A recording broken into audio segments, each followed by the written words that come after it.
Bienvenue dans votre émission Itinéraire Entreprise en partenariat avec Le Figaro. Bonjour à tous, bonjour Thierry Hourquet. Bonjour Victoire. Vous êtes le président d'Axe10 et vous vous définissez comme le distributeur B2B de l'efficacité énergétique. Alors l'actualité sur ces sujets en ce moment, elle est extrêmement structurante avec notamment le vote de la loi climat et résilience. Est-ce que vous pouvez peut-être revenir sur les enjeux de cette loi ? Bien sûr, cette loi est pour nous un premier pas mais qui est déterminant.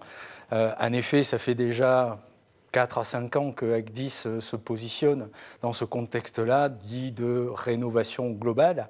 Le bâtiment est particulièrement engagé dans ce dispositif, puisqu'à lui tout seul, il correspond à 44% de l'énergie consommée en France et 123 millions de tonnes de rejet de CO2. Donc vous voyez bien qu'on touche là à un élément déterminant pour se positionner dans l'efficacité énergétique et la transition énergétique pour un meilleur environnement.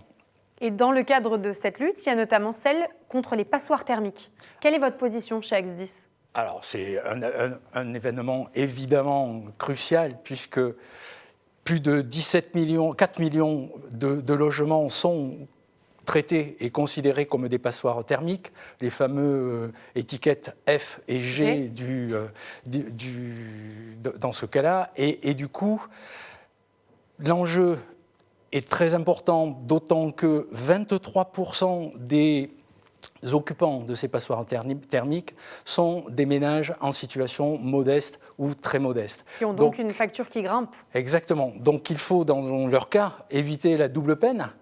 Le renchérissement des énergies fossiles fait que, du coup, en particulier en matière de chauffage, on va vite se retrouver dans une situation où ils vont avoir la double peine. Donc la priorité, il n'y en a pas, ça fait partie des premières priorités de dire il faut rénover, et pour rénover, commençons par les passoires thermiques. Alors pour vous, et vous l'avez dit, c'est dans votre manière de travailler depuis déjà presque 5 ans, vous êtes en avance sur le secteur et ça passe notamment par un traitement plus global de l'efficacité énergétique. Effectivement.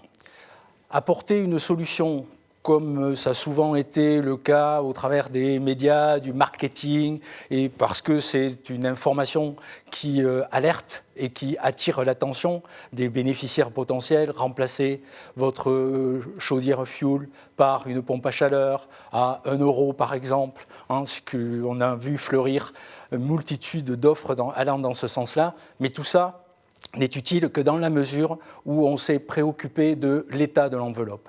Remplacer une chaudière fuel, une chaudière gaz par une pompe à chaleur, certes, c'est utile pour consommer moins d'énergie fossile, mais la limite à ça, c'est de savoir à quoi est-ce que ça va servir. Supprimer ou diminuer la consommation d'énergie fossile, certes, c'est un pas, mais si parallèlement à ça, on ne s'est pas préoccupé du reste et donc de l'enveloppe, ça ne va pas servir à grand-chose. Et en tout cas, ça va alimenter les petits oiseaux et l'objectif initial n'est pas celui-là. Donc il faut avoir une approche qui soit globale, d'où le nom qui ressort de plus en plus et la communication qui va de plus en plus dans ce sens-là, de rénovation performante, de rénovation globale performante, parce que ça veut bien dire qu'il faut prendre la globalité du bâtiment et l'ensemble du bâtiment. Donc, au travers d'un diagnostic de performance énergétique, avoir un état de l'enveloppe et ensuite, partant de cette base-là, pouvoir choisir et identifier les bouquets de travaux qui seront les plus utiles, tout ça pour effectivement avoir une réelle efficacité énergétique et une réelle diminution de la consommation énergétique.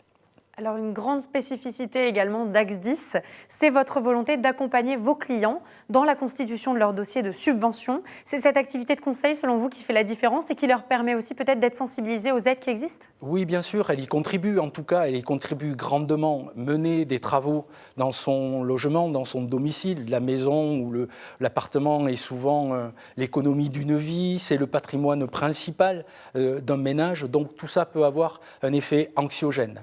Aujourd'hui, il existe beaucoup d'aides, mais qui sont éparses.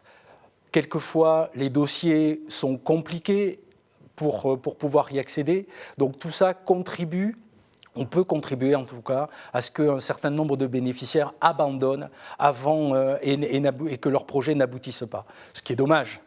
Dans ces cas-là, Acdisprime vient accompagner l'installateur pour l'aider à constituer les dossiers pour le compte d'un bénéficiaire et ainsi créer un cercle de confiance qui permet d'avoir une assurance à la fois sur le matériel qui a été choisi, sur l'installateur qui propose cette offre-là et sur le montant des aides qui vient systématiquement en diminution de la facture et donc vient amoindrir le coût de cette rénovation globale pour le ménage bénéficiaire.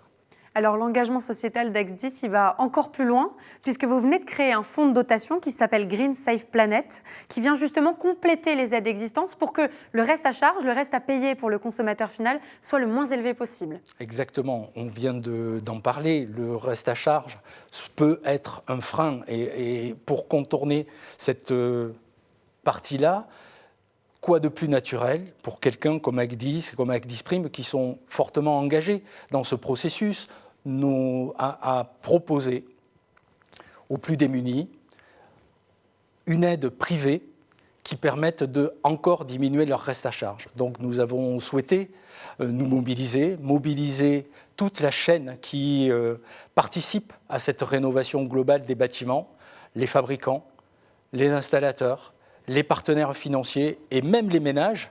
Vous-même, Victoire, pourrez contribuer à Green Safe Planet de façon à ce que les fonds recueillis au travers de ce fonds d'entreprise permettent de venir aider les plus démunis, les ménages très modestes, les ménages modestes en situation de précarité énergétique, de manière à leur donner les mêmes chances pour pouvoir sortir de cette précarité et pour pouvoir faire en sorte que leur logement atteigne un niveau basse consommation et ainsi soit revalorisé entre 18 et 25% selon les indications que donne la Chambre des notaires. Donc vous voyez qu'il y a un double enjeu, un enjeu environnemental, sauvegarder la planète, mais aussi un enjeu individuel, un enjeu collectif, un enjeu social, et c'est la somme de ces petits pas qui, au bout du compte, finira par nous amener au bon endroit. Eh bien, félicitations pour ce très bel engagement. Merci beaucoup Thierry Ourquet. Merci à vous, Victoire, de m'avoir reçu. Je rappelle que vous êtes le président d'Ax10, un distributeur B2B de l'efficacité énergétique. On était ravis de vous recevoir sur le plateau. Quant à nous, on se retrouve très vite pour un nouveau numéro d'Itinéraire Entreprise en partenariat avec Le Figaro. Je vous dis à très bientôt.